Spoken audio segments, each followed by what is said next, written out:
Well, good morning, everybody. This is Juan Curiel, and I want to thank you for joining us today in our third episode of Let's Talk Boxing here for the American Boxing Organization. Well, as I stated last week, we were talking about a lot of things, really, and I'm glad that I was able to uh, kind of give you some really good, robust information about the organization because it is very important that all of you understand where we are and where we're heading. And like I said in the last episode, we're going to be talking about championship fights that we had this week and fights that are going to be coming up. And we're going to dive right into it. But before I do so, I'd like for you to hit the like button and share and and just follow us. Our descriptions are in the box below, and just follow us. Now, yesterday in Matamoros, Mexico, we had one ABO championship fight. It was for the North American Lightweight Championship. We had Eric Diamante Negro Encia. He was the winner. He won a 10-round unanimous decision over Iram El Chicaro Rodriguez. I'm going to tell you that that fight was really it was an all-out war.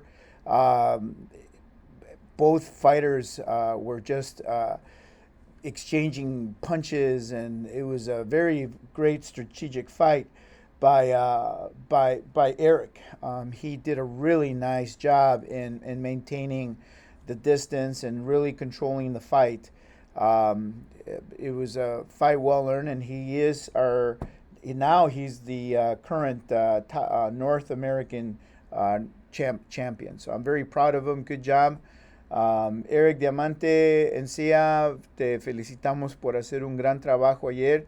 Peleaste bien una pelea muy difícil, pero me imagino que ya sabes que si tú pones ganas y le echas muchas ganas, los resultados van a ser como los que resultaron ayer. Te felicitamos y esperamos que defendas tu título, y para más información nos puedes seguir allá abajo. And then we also had a title elimination bout between Leonardo La Pulga Torres. He fought Gabino Blue Demon Hernandez. They fought for the elimination bout for the South American Featherweight Championship, and that turned out to be a tie. That fight I think that fight went up until like 1 a.m. And both combatants, it was an all-out war. Those guys were going at it, and Pepe, the promoter, called me this morning. He was all excited because he's like, "Man, I really want to see that happen again." So I'm very, very happy that fight took place, and I'm going to tell you, these guys are no joke. So I encourage those American promoters to give these guys an opportunity because they are truly championship material. At least check them out and see where this goes.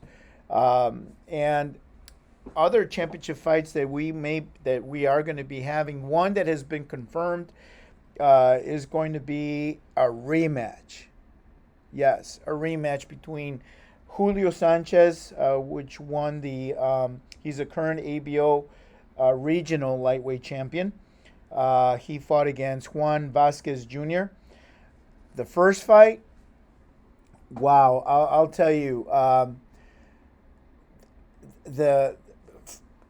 Let me describe it. Juan is younger and Julio is a little older, and I'm going to tell you that the experience that Julio brought to the table that day was unbelievable. He was able to really master a lot of things, do a lot of veteran type moves, and was able to pull off the win. That fight was a unanimous decision, and I'm going to tell you that this fight is going to be great. Now I'm hearing that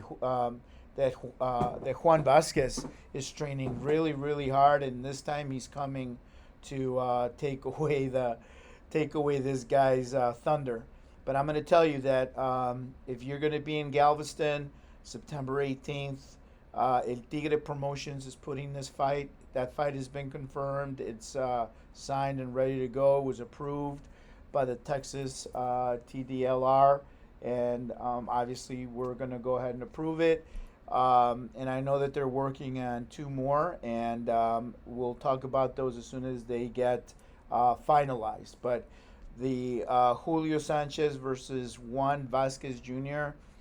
all out war. And on our website, we're going to be putting a lot of information that's going to help you guys follow this championship fight.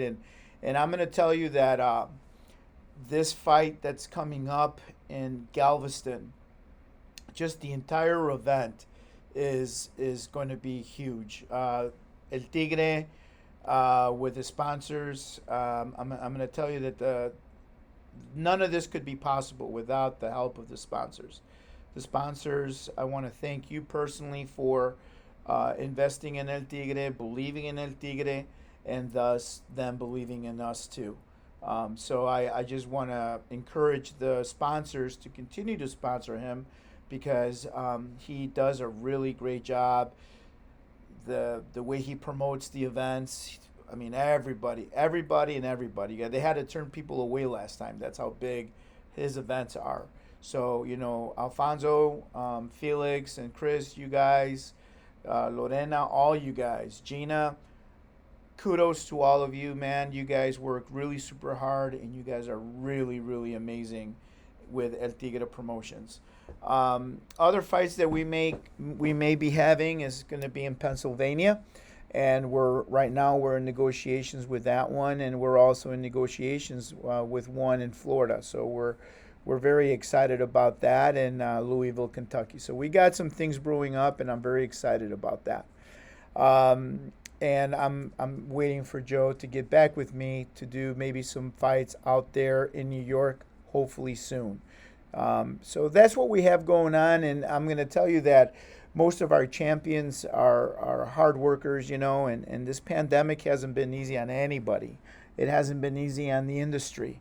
And the state commissioners, they work really super hard to assure everybody's safety. And I just want people to understand that, there's a reason for these safeguards, and they do that for our safety. So, don't be upset when they ask you to mask up, or if they tell you to, you got to take a test part. You got to do all those things, because we have to be compliant with the state, and we want to assure that everybody has fun, but at the same time, we want to assure that all the safety guards are there. Most importantly, too, is that a lot of the state commissions, they are involved in so many things, and let's not give them a hard time. Just be compliant. If they ask you for certain things, just do it. It doesn't take 2 seconds to just put your mask on, or maintain your distance, or even get tested prior to being in the zone, because there are a lot of people that feel that a lot of these policies, they don't apply to you, but I'm sorry, they apply to everybody, and everybody needs to do that. So just think of others, when you go to an event, especially an event of this magnitude, it's very, very important. Now, I know that Vince Hudson, our vice president, has been talking about his Chicago Brotherhood, Boxing Brotherhood here in Chicago. They're also going to be doing a Brotherhood event, and it's an all-gala type deal. And I know that there are going to be some awards that are going to be giving out that day. So if you can, please go there, support them, purchase your ticket. The dollars the proceeds that you pay these guys goes towards, putting these events together. They're not cheap. The food's not free, and, they have to pay for that stuff. So be supportive of Vince or anybody that really stages any events, because, these things do cost money, and it's important to support them. Without the promoters, without the sponsors, we just can't have events, and I just want to make that aware, because a lot of times people, Not all the time, but majority of the time, think, hey man, can I get in for free, or can I? This is a friend of mine. No, there are a lot of expenses to an event, and I just want to make people conscious of that. You know, every dollar counts, and yes, they're in the business to make money, but in order for these events to continue and in order for them to be successful, there has to be some form of compensation for those things. So, you know, that's the price of doing business, and I would ask that people just be supportive of that. Um, the events that we usually attend have always been very interesting, because as a function of an organization, we in the coaches briefing, we usually just the referees goes over the ABC unified rules. So we sit there. If there's any questions in regards to our rules, and we just basically, since we're ABC compliant, we go with those rules. Um, if there's any things that we need to ask or modify or do whatever, we'll say something. But traditionally, it's just the same rules as the ABC. The one thing that we take a lot of pride in is that we also do inspect boxing gloves, and we inspect the wrapping of the hands. I know that there have been times that people say, "Hey, well, they're cheating. They're using other gloves." Well, we're there, and then when we leave, we leave. We're there, and we leave when there are commissioners present. So we're there. We make sure that there's an official from the state that's there, usually a supervisor, and then we walk away because we may have to go to another room and make sure that everything is cool and in order. And if we see a problem, then we'll address it. But other than that, that's what really goes on behind the scenes of a fight. We make sure that everything is in order, and we make sure that everybody's on cue. We want make sure that safety is the number one concern. So we want to make sure that there's no funny business with the wraps or the gloves, or there's nothing in the gloves. They're usually brand new gloves, and that's what we kind of do, in championship fights. And then we go back and we'll brief with the referees or the commissioners, and we tell them, okay, this is what we found, this is what we didn't find, everything was okay, and then we just go on and wait for the fight to happen. So that's usually what happens in championship fights. We usually just go with the scorecards of the state, again, because they're all ABC compliant. They have trainings. The ABC has trainings every year. So all their officials, especially the ones that are certified to be a judge or an official, attend these things. And I know there at times there's going to be some controversy with the way people judge and the way people do things. But you know what? That's in any industry. There's always going to be that one person, right? It only takes one person to mess up things. But as long as things get taken care of, and as long as those issues get resolved and they're attended to, then that's always a good thing.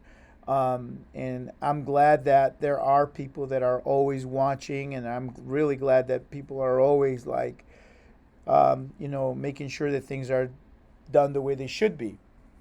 So I like that type of policing. What I don't like sometimes are those people that want to sabotage that person or that organization just because, that's what I don't like. But I've learned especially in this business that you're going to find all sorts of people. You're going to meet some meatballs, and then you're going to find some really great people. So, those people that have their way of doing things, whatever, I just consider the source and I move on. And I usually know who they are. But knowing the things, and you feel good about what you're doing, because everything that we do is documented, I always feel good about our product. And I believe that's why we have the relationship we have with a lot of these promoters, because we do things right. If we tell you we're going to be there, we're going to be there. If I tell you that we're shipping things out to you, we're going to ship things out to you. if I'm going to be sending the fight schedule to whoever whoever's in charge in BoxRec, that information will be going to them. It'll still be going to Fight Facts, and I found out today that the owner of Fight Facts passed away. So my deepest condolences to the Fight Facts family. I'm really sorry to hear that the founder and owner of that company passed away. I think this week. So that's really sad. So from the American Boxing Organization, our deepest condolences to the entire Fight Facts family. But no, like I said, we notify everybody. All the box ranking. Box ranking is a up and coming a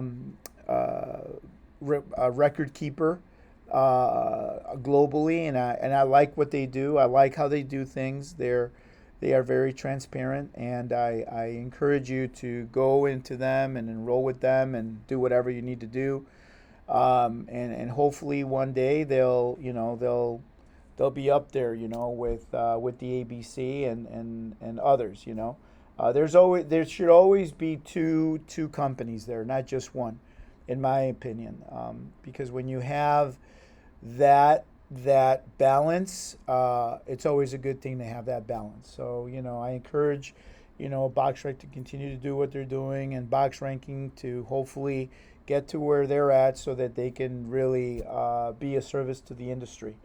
One of the other things that I wanted to mention is that in boxing and behind the scenes of the sport, when there's fights, we always want to make sure that we get the fight results so that we can go ahead and submit them to whoever needs to go to. And like I said, we usually submit it to Box Ranking, BoxRec, or the state. The state always has their own file.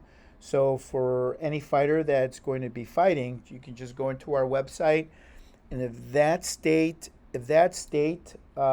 commission posts results, there will be a link in our website where you can go right into that, or in our social media. You can go right into our social media and bam, our Facebook, and it'll take you to the result and to the website and to the entity, so that way you know that it's posted. Now, if it's on the weekends, just know that those results need to be verified by the heads of those state commissions. We, at no point do we post things right away. We have to wait for those verifications, because they have to be verified. They have to be counted for the right way, and they have to make sure that it's done properly. So that's why we kind of wait to make sure that everything is done the right way. So with that being said, that's really what goes on behind the scenes of a championship fight. Everything from our inspections to the gloves, to the wraps, to the paperwork, making sure that all the weights are verified. We sign off on all that, all those things. We have all those records.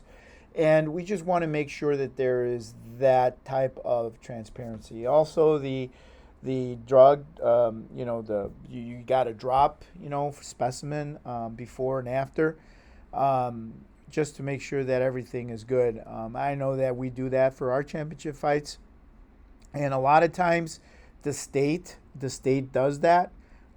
So we don't have access to those results unless we ask for them.